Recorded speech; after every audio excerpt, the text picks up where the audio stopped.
Controversial businessman Wikino Chivayo, he said he would throw hyenas at former Mount Pleasant legislator Fadzai Mahere, accusing her of tormenting him every day. Ashipeni mushe mrezimbabwe ndiye munomuziva kuti advocate Fadzai Mahere ndiye munhu wandakaona kuCitizen Coalition for Change kana kuopposition kana tingati kublue movement faction iri loya kuna Nelson Chamisa asingakwati asingatyi kutaura chokwadi anofumura madues ese sezvaanenge ari kuuya panapa achikanganisa Wikino Chivayo obva zvaita kuti abve amuthreatena. Saka pena mashoko abuda achitaura kuti bva subscribe or like or turn on the bell icon.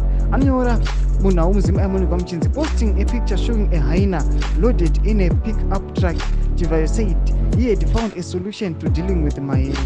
When I'm finally decide to deal with this Tsikombi called Fadzai Mahere once and for all. Every day Wikino Chivayo this and that. Ndomusiyira bere kumachambers kwake achangamuke. Angazofunga kuti handina backup.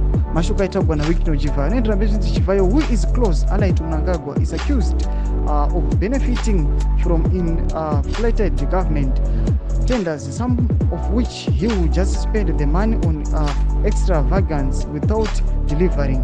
A case in point, Wada solar project. Roma shika tukuna panapa is an example ya tukuna zvinhu zvakaexposwa na Fadzai Mahere achitaura achiti aiwa nawo dzema solar project nematenda aita sana ZVAITWA tenders aipo Wikino Chivayo ari kuexposwa na Fadzai Mahere ari kuita kuti panapa tone Wikino Chivayo chachithreatina achiti aiwa muri kuona mota iri loaded nemapere ndoda kuikandira ari kuti Tsikombi advocate Fadzai Mahere aima chipotudze mafungiro enyu munoti kudii nekushungurudzika kuri kuita Wikino Chivayo. Pena comment section medu musana subscribe or like or turn on the bell.